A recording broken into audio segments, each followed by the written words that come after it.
Are you saying you think it was an accident? You're saying you believe they just happened to stumble into your life and stay because of a connection.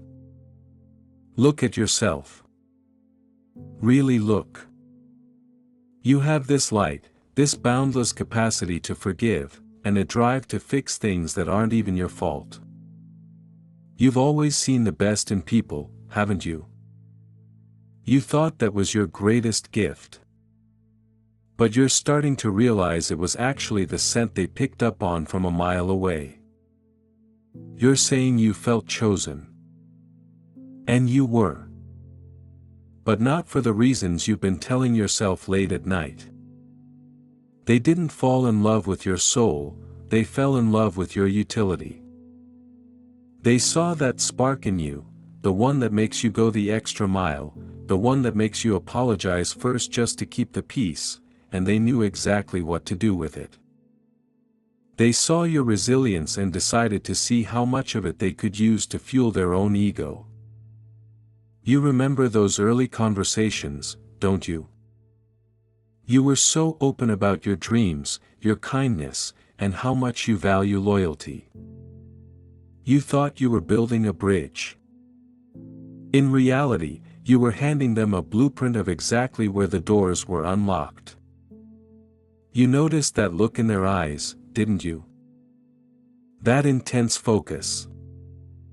You thought it was passion. It wasn't. It was an inventory.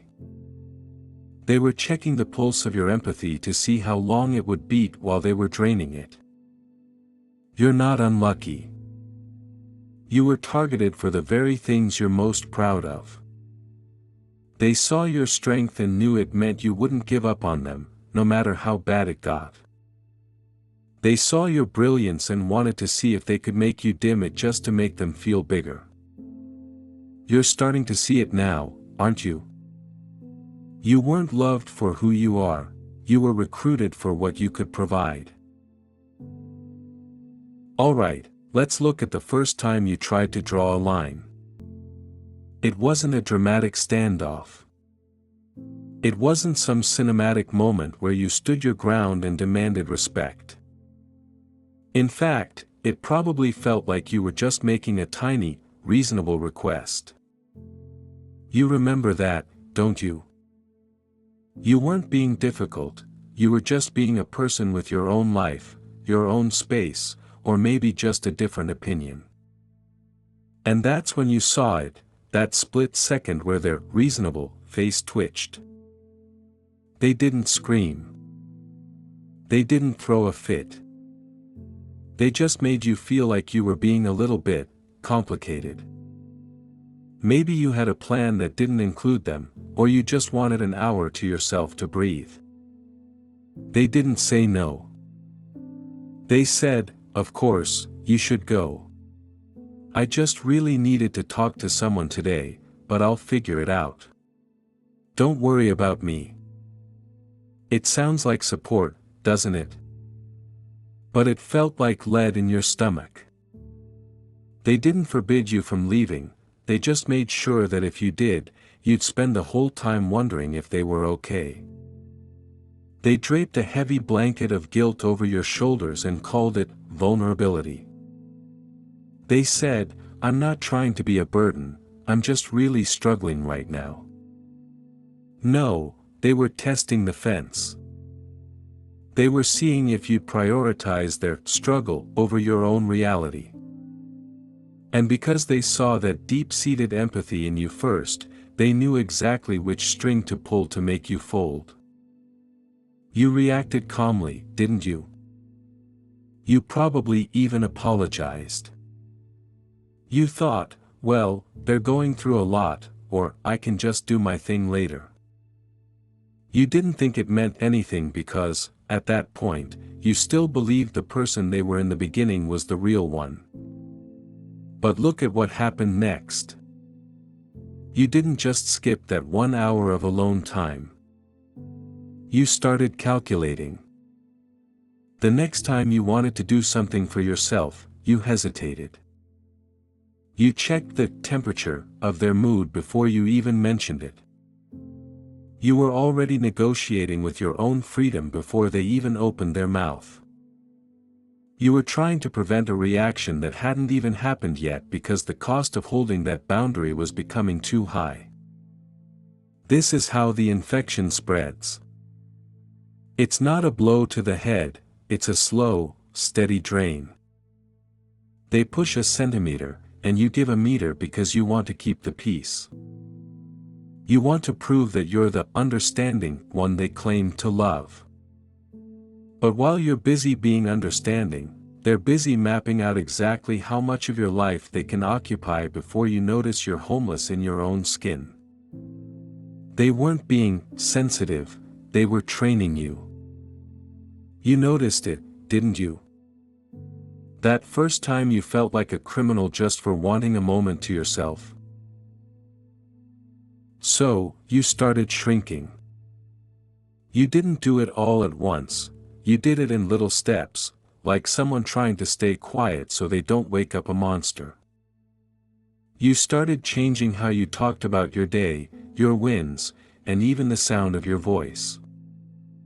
You saw how their face got dark when you were too much, so you decided to be a little less. You became an expert at changing the subject and turning every talk back to them before they could get upset. You started explaining yourself way too much, didn't you? You didn't just say what happened, you gave a million reasons why. You were so careful with your words, picking them like you were walking through a field of glass because you knew the wrong one would be used against you later. You thought you were being a better partner. You thought you were showing them the kindness they never had before. But let's be real, you weren't growing, you were disappearing. Every time you backed down just to stop them from getting mad, you lost a piece of yourself. You weren't building a life together, you were building a safe place for their ego while you sat in the corner. They saw that strength in you and decided to use it to keep you under their thumb. And you let the balance shift, didn't you? You became the one doing all the work while they didn't change at all.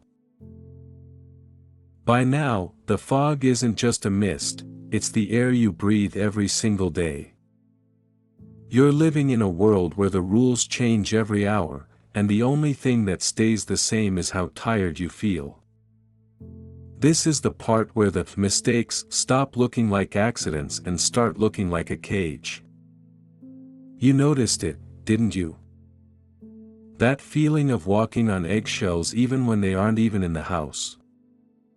You're already worried about how they'll react before they've even said a word. You've become an expert on a person who refuses to be happy. They didn't have to force you to change. They just needed you to keep adjusting. And every time you changed yourself to please them, you gave them more power over your mind. It starts with the same things happening over and over, the way they forget things that matter to you, or the way they get really quiet the moment you have something to celebrate. The rules keep moving. One day, they say they love how strong you are, the next day, that same strength is called mean or selfish. They said, I just have high goals for the people I love. No, they have high goals for how much you'll obey them. They aren't looking for a partner to walk beside them, they're looking for a mirror that only shows them what they want to see. And when you show them something real, like how tired you are or how much you're hurting, they get mad. Then they blame you for the fight that follows. The reason you feel so confused isn't an accident. It's exactly what they want. If you're confused, you're busy. You're busy thinking, busy fixing, and busy trying to find that nice person you met at the start. While you're running in circles trying to solve a puzzle that is missing all the pieces, they are the ones in total control. You find yourself saying, I'm sorry, for things you didn't even do, just to stop the silence that feels like it's crushing you. Look at how they use your good heart against you. They tell you about their sad stories, their past hurts, and their old wounds. They use those things like a shield. You feel like you can't tell them they're hurting you because they've been through so much. You feel like you can't ask for better treatment because they're doing their best. But look at the truth, you're the only one doing the work. You're the only one giving things up. You're the only one losing who you are. They didn't steal your power, you handed it over bit by bit, thinking you were buying love. But real love doesn't ask you to give up your soul. You're not helping them, you're just disappearing. The pattern is clear now, isn't it? The more you give, the more they say you're not enough. It's a game you were never allowed to win. Look, let's stop acting like you're still trying to understand what's happening. You already know. You've seen this movie 100 times now. You know exactly when they're going to stop talking to you, you know which tiny thing will make them explode, and you know exactly how much of your own heart you'll have to throw away just to make it to tomorrow. The confusion is gone. What's left is just the cold, hard truth: you are acting like a sponge for someone else's mess. They said, "You're the only one who really gets me." No, you're just the only one who's still standing there taking it. You've been holding on to that good version of them like a lucky coin, but that coin is fake. It's not your job to fix someone who uses their sadness to hurt you. It's not your job to be a hero in a relationship that feels like a trap. You see the door. You've been looking at it for a long time. The choice now isn't about what they did to you, it's about what you're going to do for yourself. You don't need more proof. You don't need them to say, "I'm sorry," because they probably never will. You just need to decide if the person you were before you met them is worth saving. That reasonable person from the start isn't coming back to help you. You have to be the one to save yourself. This ends when you stop playing the game. If you decide to.